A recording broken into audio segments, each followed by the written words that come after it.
여러분, 이 종교 영적인 영역 아니겠습니까? 이 영적인 영역에는 늘 보면 이렇게 의외성이 있어요. 그러니까 복음을 꼭 믿을 것 같은 사람은 안 믿어요. 안 믿을 것처럼 보이는 사람은 또 믿어요. 평생 교회하고는 담 쌓고 살 사람처럼 느꼈는데 어느 날 보니까 교회 나와서 얌전하게 앉아있더라, 이 말이죠. 여러분, 마음이 이렇게 강팍한 사람이 있잖아요. 근데 그 강팍한 사람은 그 마음 무너지면 한순간에 뒤집어집니다. 근데 도덕군자 같은 사람, 쉽게 교회 나올 것 같은 사람, 이 사람은 아무리 이야기를 해도 오리무중이에요. 그러니까 사는 것은 교회 다니는 사람보다 훨씬 더 크리스찬답게 살아요. 네, 죽어도 교회는 안 나와요. 교회 나오기에는 자기 의가 너무 높은 사람, 도덕적인 자존감이 너무 하늘을 찌르듯이 높은 사람, 이런 사람도 있습니다. 여러분, 오늘 본문을 보면 의외성을 느끼게 돼요. 복음을 믿을 것 같은 유대인은 안 믿어요.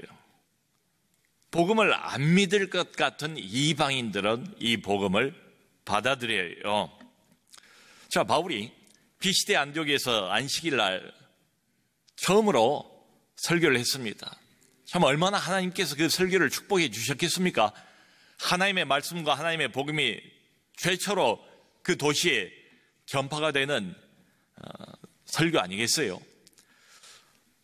그 회당 예배가 다 끝나고 사람들이 보인 반응, 여기 기록이 되어 있습니다. 청중들이 바울과 그 일행에게 이런 요청을 했대요. 여기 42절을 보니까요, 다음 안식일에도 똑같은 말씀을 해달라. 그러니까 이 말씀을 들으면서 깜짝 놀란 거죠. 낯선 이야기예요. 처음 들어본 소리예요. 이게 복음이래요. 좋은 소식이래요. 새로운 시대가 열렸대요. 은혜의 시대래요. 근데 너무 마음속에 큰 은혜가 되고 감동이 되니까 청중들이 바울에게 부탁을 합니다. 다음 안식일에도 일주일 때도 똑같은 말씀을 또 듣고 싶습니다. 그러면서 이 사람들이 바울과 바나바 일행을 놓아주질 않아요. 따라다니는 겁니다. 너무 은혜가 되니까 더 듣고 싶은 거예요. 그래서 아마 숙소까지 따라가지 않았을까 싶습니다. 여기 보니까 계속 이어서 43절, 44절에도 그런 이야기가 나와요. 바울과 바나바가 더불어서 자기들을 쫓는 이 사람들에게 권면을 했대요. 하나님의 은혜 가운데 붙어 있으라 라고 권면을 했습니다. 그러니까 이 새로운 소식, 복음을 들고 온 사람들에 관한 이 소문이 비시디 안디옥에 삽시간에 퍼졌던 것 같아요. 일주일이 지났습니다. 다음 안식일이 됐습니다. 근데 보니까요, 온 시민이 거의 다 하나님의 말씀을 듣고자 모였다. 그 작은 유대인 회당에 어떻게 온 시민이 다 모일 수 있었을까? 비시대 안디옥은 당시 갈라디아 지역의 정치와 경제의 중심지예요. 그러니까 강조형이지요. 약간의 과장이 섞여 있는 것처럼 보여요. 그 정도로 하나님의 말씀이 그 도시를 삽시간에 점령해버렸다. 그만큼 막강한 영향력을 행사했다는 표현이라고 해석이 돼요. 자, 근데 그 중에서도 특별히 이방인들입니다. 이방인들에게 이 하나님의 말씀 복음은 가히 폭발적인 반응을 보인 것으로 기록이 되어 있습니다. 여기 48절을 보니까 이렇게 되어 있어요. 이방인들이 듣고 기뻐하여 하나님의 말씀을 찬송하며 영생을 주시기로 작정된 자는 다 믿더라. 이방인들 중에 다수가 믿었대요. 영생을 주시기로 작정된 자, 이 특별한 표현, 작정된 자, 이 단어는 헬라 원문 어로 보면 이건 동사가 수동태입니다. 그리고 완료형입니다. 그러니까 이미 끝난 일이래요. 내가 뭐 보태고 뺄 것도 없대요. 하나님이 이미 애정하셨대요. 하나님이 이미 선택하셨대요. 창세전에. 그리고 이게 수동태 동사이기 때문에 내가 뭘 하고 말고에 의해서 결정이 되는 게 아니라는 거지요. 하나님이 이방인 중에 다수를 하나님의 백성으로 작정하셨다. 구원 얻기로, 구원 주시기로 작정하셨다. 이런 말이죠. 그런데 오늘요 구절을 보면 영생을 주시기로 작정된 자는 다 믿더라. 영생이라는 단어가 또 나옵니다. 여러분, 우리가 듣는 복음은 영생의 문제입니다. 영생을 중요한 주제로 다루고 있다고요. 우리 한국 사람들에게 영생이란 단어가 어떤 느낌일까? 썩 좋은 느낌일 것 같지는 않아요. 영생교라는 것도 있고요. 좀 부정적인 이미지를 가지고 있지 않습니까? 좀 얼토당토하는 이야기처럼 느낀 사람들이 많을 것 같아요. 영원토록 이 육체가 불멸이나 되는 것처럼 살아 숨쉰다. 근데 성경이 말하는 영생은 죽지 않고 영원토록 산다는 이런 물리적인 생명을 말하지 않습니다. 항상 성경이 영생이라고 말할 때는 하나님의 생명을 의미를 해요. 하나님이 우리 인간에게 주시는 생명 말이에요. 하늘의 생명 말이에요. 여러분, 하나님과 인간 사이는 단절이 돼 있지 않습니까? 그러니까 인간은 어두울 수밖에 없지요.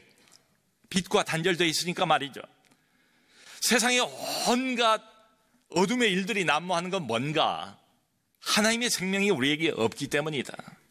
하나님을 인간이 모르기 때문이다. 그게 죽음입니다. 그런데 영생은 뭔가? 끊어졌던 하나님과의 관계가 이어지는 것, 하나님과의 관계가 회복되는 것, 하나님의 생명을 인간이 얻는 것, 이것을 항상 성경은 영생이라고 표현하고 있습니다. 자, 그러니까 복음은 정치의 문제를 다루지 않아요. 관계는 있습니다. 경제적인 문제를 본격적으로 다루지 않습니다. 먹고 사는 문제 매우 중요합니다. 그러나 복음은 이것을 다루지 않아요. 우리가 매일 살아가는 어떤 일상의 문제를 다루고 있지 않아요.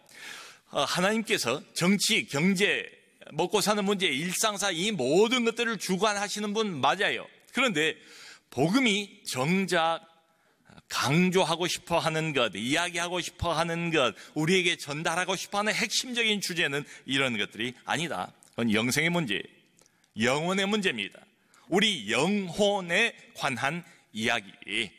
말하자면 인생, 모든 인생이 다 가지고 있는 궁극적인 문제를 다루고 있다. 여러분, 성경이 처음부터 끝까지 말하고 싶어하는 핵심적인 내용은 뭔가 하면 우리와 하나님과의 관계 문제입니다. 자, 이방인들이 의외로 이 복음을 선뜻 받아들이더래요. 그래서 이방인들 안에는 기쁨이 가득했답니다. 믿음이 가득했답니다. 근데 대조적으로 유대인들은 어떤 반응을 보이고 있습니까? 유대인들은 바울의 설교를 듣고 난 다음에 즉시로 비방합니다. 반박합니다. 그리고 적극적으로 방해, 공작을 하고 있는 장면이 기록이 되어 있어요. 자, 여러분, 그럴 수도 있죠. 낯선 이야기니까요. 처음 들어본 이야기니까 얼마든지 의심을 가져볼 수도 있지 않겠어요? 자, 그런데 문제는 뭔가 하면 이 유대인들이 이 복음을, 하나님의 말씀을 반대하는 진짜 이유입니다. 거절한 이유가 뭔가? 여기 45절을 보니까 이렇게 되어 있어요.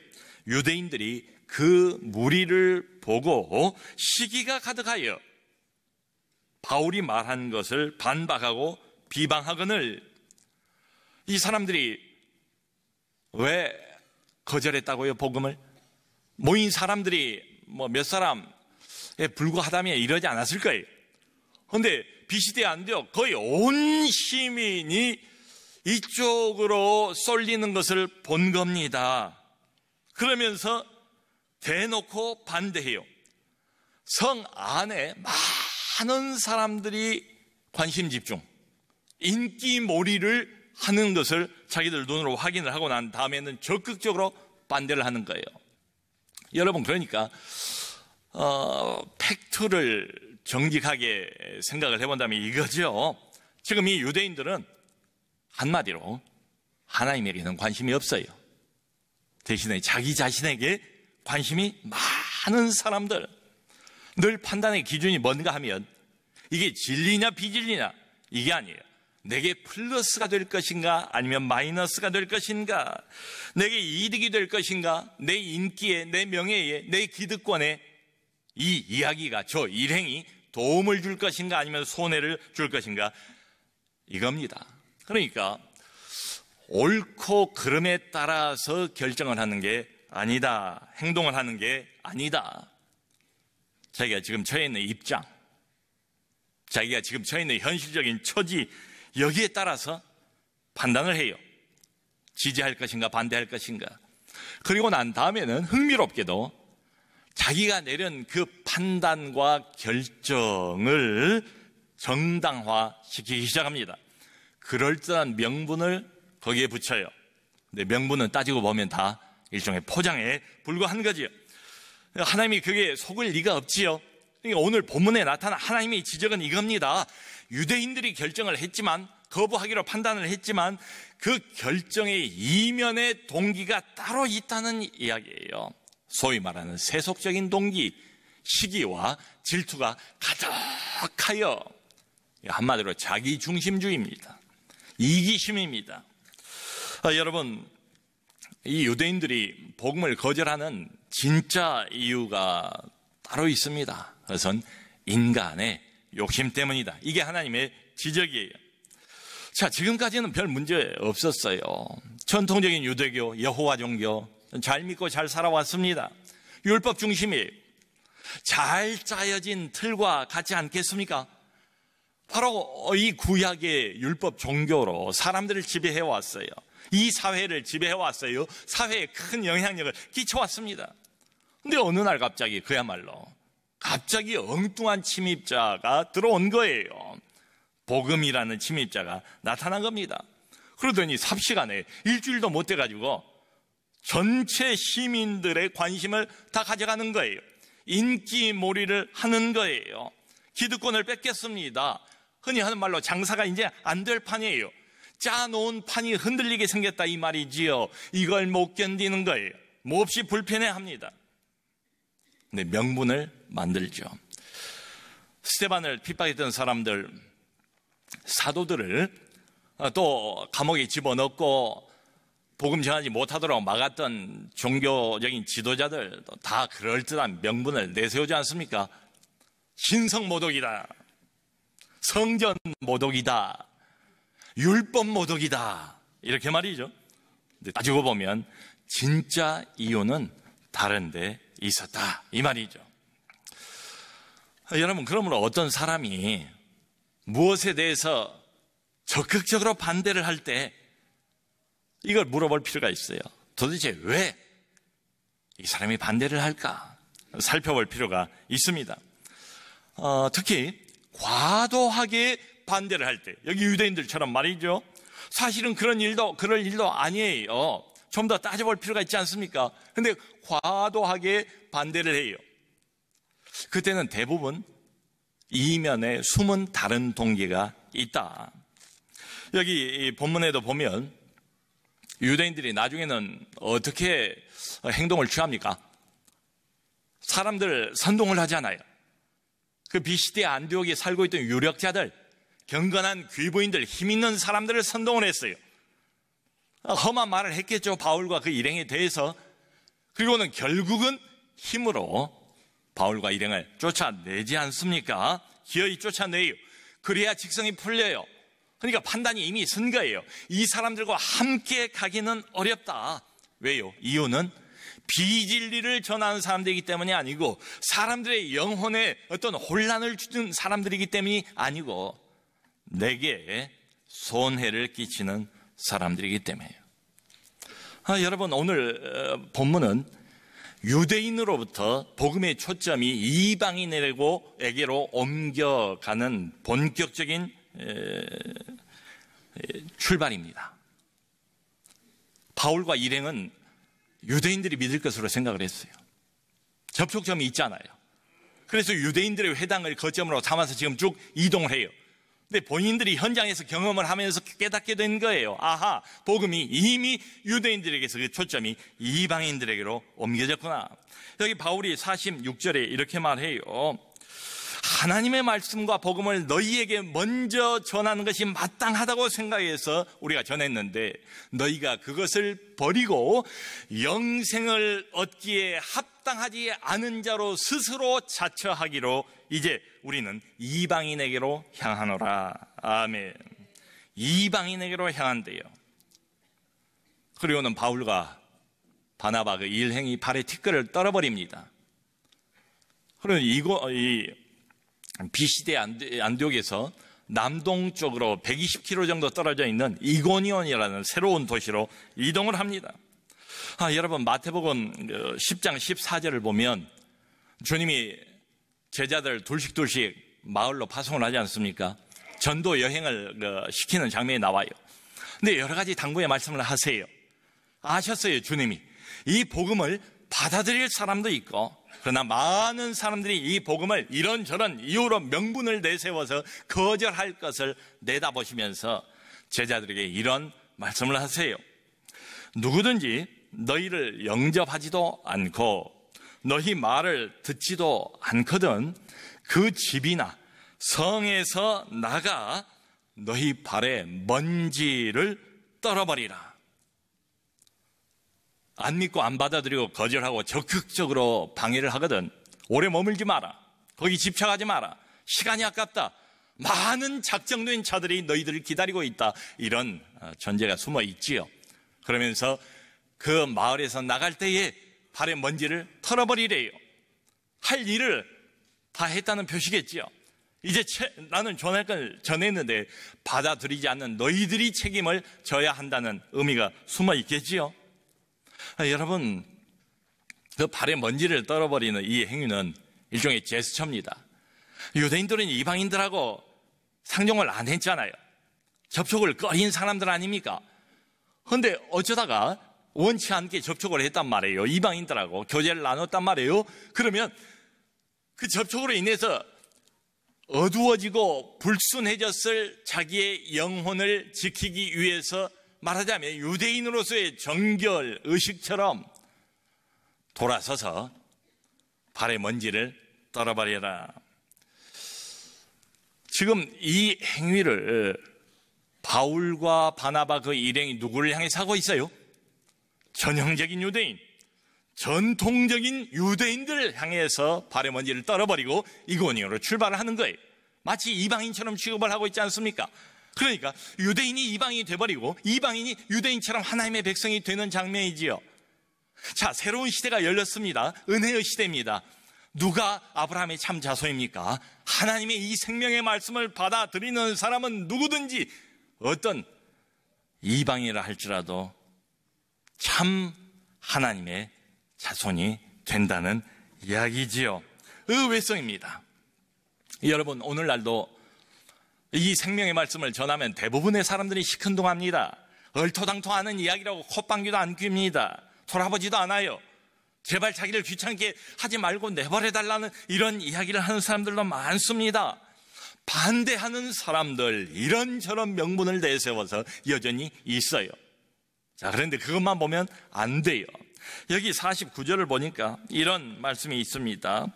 주의 말씀이 그 지방에 두루 퍼지니라. 아멘. 주의 말씀이 비시디아 안디옥을 중심으로 해서 갈라디아 지방에 두루 퍼진다. 이 복음의 확장력, 놀라울 정도의 빠른 속도로 복음이, 생명의 말씀이 비시디아 안디옥 전체를 다 휩쓸어 가지 않습니까? 온 시민이 거의 다 이 새로운 복음의 말씀을 들으려고 모였다고 나오지 않습니까? 의외성이지요. 놀랄 만큼 빠른 속도로 막강한 힘으로 복음이 전파됩니다. 그래서 사도행전 어디를 보면 바울이 전하는 이 복음을 향해서 연병이라고 부르고 있습니다. 전염병이래요. 아무도 못 말려요.